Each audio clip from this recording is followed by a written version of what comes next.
दोस्तों, सुनी हुई बात पर सोच समझ कर बोलना चाहिए, क्योंकि कोई भी इंसान वह यह चीज नहीं बताएगा जहां वह गलत होगा।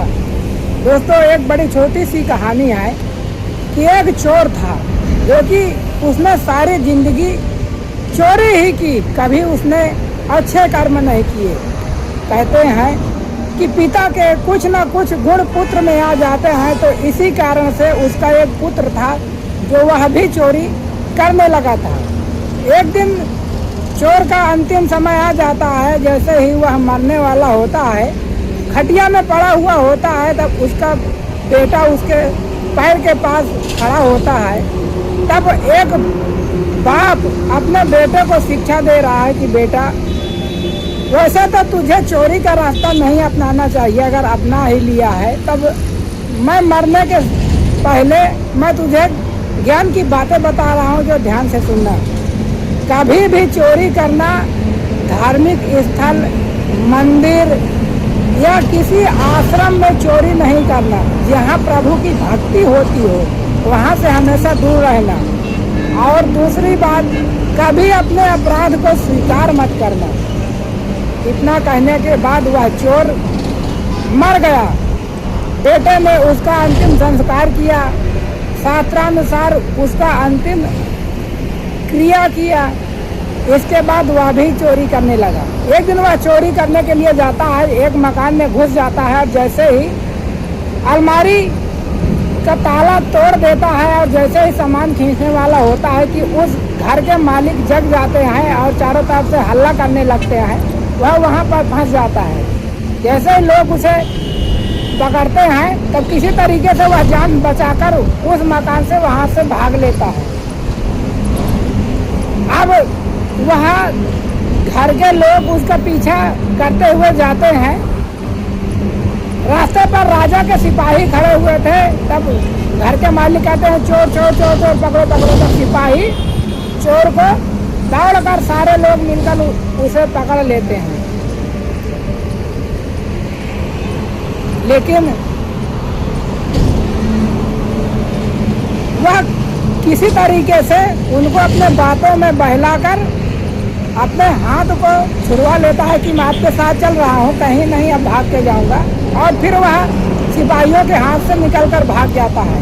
भागते भागते वह एक आश्रम में घुस जाता है जहाँ पर सत्संग चल रहा था। और वह सत्संग में जो है संतों के संग बैठकर अपने कान में उंगली डालकर बैठ गया कि मेरे कानों में सत्संग की आवाज़ नहीं जानी चाहिए, क्योंकि वह यह भूल गया था कि मेरे पिताजी ने मरते समय यह कहा था कि बेटा, धार्मिक स्थल जहाँ पूजा होता हो या जहाँ पर आश्रम हो वहाँ नहीं जाना। वह भूल गया था। लेकिन आप अपने इंद्रियों को कितना भी कंट्रोल कर लें, लेकिन नहीं कर सकते।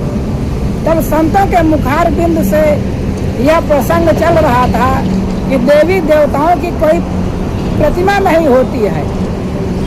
इतने शब्द उस चोर के कानों में पड़ जाते हैं और चोर जैसे ही छुपकर निकलने वाला होता है कि राजा के सिपाही दोबारा से उसे पकड़ लेते हैं।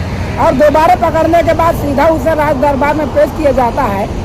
वह जो राजा था उसका न्याय करने का तरीका बहुत अलग था। वह मुजरिम को तब तक सजा नहीं देता था जब तक कि वो अपना जुर्म कबूल न कर ले। अब इसके पिताजी ने मरते समय बता ही दिया था कि बेटा, कभी भी चोरी करने के बाद अपना जुर्म कबूल नहीं करना। अब राजा परेशान था कि आखिरकार इसको दंड दिया जाए तो कैसे दिया जाए। वह अपने मंत्रियों से सलाह मशवरा करता है। तब मंत्री लोग कहते हैं कि राजा साहब, इसके पहले कमजोरी पता लगा गया कि आखिरकार ये किस देवी की पूजा करता है। किसी तरीके से एक चोरनी के मुखार बिंद से पता चला कि यह माँ दुर्गा की पूजा करता है। अब उस ठगनी को लाया गया, उसे सजाया बजाया गया। तब तक जो है इधर उस चोर को कारागार में डाल दिया गया, इधर चोरनी को लाया गया। और रात में उसे, जैसे कि आप रामलीला में किसी कलाकार को माँ दुर्गा का रोल अदा करते हुए देखते हैं, उसी प्रकार उस चोरनी को दुर्गा का रूप दे दिया गया, नकली शेर में सवार कर दिया गया और वहाँ पर जेल में अंदर घुसा दिया गया। अचानक खिड़कियाँ हिलने लगी, आंधी आने लगी, क्योंकि सब पहले से षड्यंत्र रचा जा चुका था। अब जैसे ही माँ दुर्गा के रूप में वह चोरनी उस कैदी के सामने खड़ी होती है और इधर सारे सिपाही कान लगाकर सुन रहे थे कि अभी का यह अपना जुर्म कबूल कर ले तब इसको सजा जरूर देंगे। माँ दुर्गा जैसे ही उस चोर के सामने प्रकट होती हैं, वह चोर उनको प्रणाम करता, कहता कि हे माँ जगदम्बा, अच्छा हुआ कि आप प्रकट हो गई, आज मेरे ऊपर संकट आया है। तब माँ दुर्गा कहती है कि बेटा चाहिए बताओ तुमने चोरी की है या नहीं। और जैसे ही वह चोर माँ दुर्गा के मुखारबिंद से इतना सुनता है तब उसके कान खड़े हो जाते कि आखिरकार माँ दुर्गा पूछ रही हैं। वह जैसे ही नीचे देखता है, क्योंकि हाथों में मसाल थी और 2 नकली भुजाएं बगल में लगी हुई थी, तब जो हाथों में मसाल थी उसके रोशनी की वजह से उसका जो परछाई था वह नीचे दिख रहा था।